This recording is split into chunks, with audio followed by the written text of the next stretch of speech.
Have you ever heard of a treasure so vast it could rewrite history? A fortune in gold, jewels, and priceless artifacts buried deep in the heart of a tropical jungle waiting to be found. This isn't the plot of a Hollywood blockbuster. This is the enduring legend of Yamashita's Gold. Today, we'll be diving deep into one of the greatest treasure hunts of all time to ask the ultimate question. Is it a tantalizing myth, or is there a mountain of gold still hidden, waiting for a lucky discoverer? The story begins in the final, desperate days of World War II. As the Allied forces closed in, Imperial Japan was in retreat. The legend says that General Tomoyuki Yamashita, known as the Tiger of Malaya, was tasked with a secret mission to secure the vast quantities of loot plundered by the Japanese army from across Southeast Asia. We're talking about tons of gold bars from government reserves, priceless religious artifacts from temples, and unimaginable wealth stolen from banks, museums, and private citizens. The plan was supposedly to ship this immense fortune back to Japan to fund the war effort. But with the U.S. Navy creating a blockade, the seas became too dangerous. So, according to the legend, Yamashita ordered his engineers to construct a series of complex tunnels and underground chambers, primarily in the Philippines, to hide the treasure. They say these sites were then booby-trapped and sealed, with the very soldiers who built them often eliminated to protect the secret forever. It's a chilling tale of wartime desperation and unimaginable greed. After the war, General Yamashita was tried for war crimes and executed in 1946. He reportedly never spoke a word about any hidden treasure, taking the secret, if it existed, to his grave. For decades, the story remained just that, a story. A whisper among soldiers, a rumor in local villages. But that all changed in the 1970s with a man named Rogelio Roxas, a humble Filipino locksmith and amateur treasure hunter, claimed he had found one of Yamashita's caches. He said he obtained a map from the son of a Japanese soldier and followed it to a site near a hospital in Baguio City. After weeks of digging, he broke into a sealed tunnel system. Inside, he described finding a horrifying scene: skeletons of Japanese soldiers, and beyond them, a treasure trove. The centerpiece was a solid gold Buddha statue, its head removable and filled with uncut diamonds and other precious gems. Alongside it were crates filled with gold bars. This is where the story takes a dramatic turn. Roxas claimed that soon after his discovery, men claiming to be from the government raided his home, beat him, and confiscated the treasure, including the golden Buddha. The men were allegedly acting on the orders of the then president of the Philippines, Ferdinand Marcos.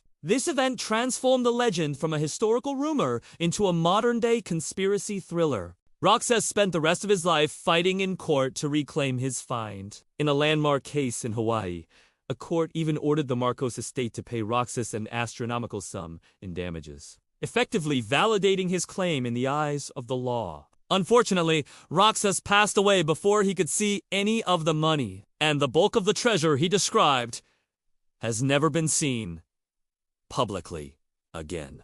But his story ignited a worldwide treasure hunting frenzy. Ever since the Roxas case, the Philippines has been a magnet for fortune seekers from all over the globe. Armed with old maps, metal detectors, and a whole lot of hope, they descend upon the islands, digging in caves, jungles, and even under city streets. We've all seen the TV shows, right? Lost Gold of World War II and others, where teams spend millions of dollars chasing cryptic clues and drilling into the earth. They find old tunnels, Japanese artifacts, and tantalizing signs of booby traps.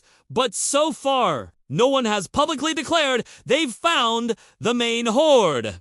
So, this brings us to the skeptics. Many historians argue that the scale of the described treasure is simply impossible. They question whether Japan had the logistical capability to transport and then hide such a massive amount of wealth while simultaneously fighting a losing war. They suggest the legend might have been a convenient fiction, perhaps even encouraged by Marcos to explain his own family's immense and some say ill-gotten wealth. Think about it. If the public believes you found a mythical treasure, it's a much better story than accusations of corruption. Furthermore, most of the evidence is anecdotal. We have countless stories, secondhand accounts, and mysterious maps.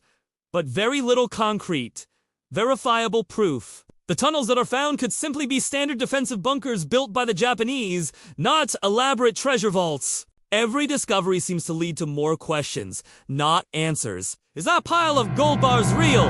Or is it a cleverly planted decoy? Is that map authentic? Or a modern forgery designed to scam hopeful investors? Yet, the believers remain unsure. They point to the sheer volume of wealth known to have been plundered by the Japanese across Asia. Where did it all go? Official records are incomplete, and it's plausible that much of it was never recovered. The Roxas court case is another pillar for believers. Why would a court award billions of dollars based on a complete fantasy? And what about the Golden Buddha?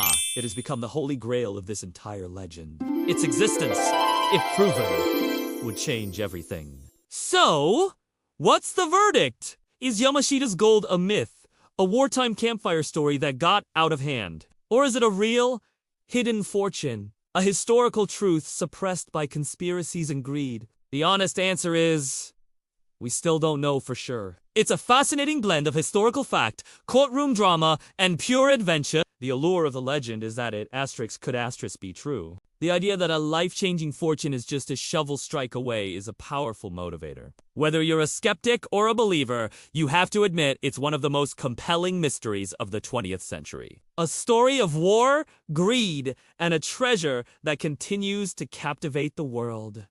What do you think? Is there a mountain of gold waiting in the Philippine jungle, or is the only treasure the story itself?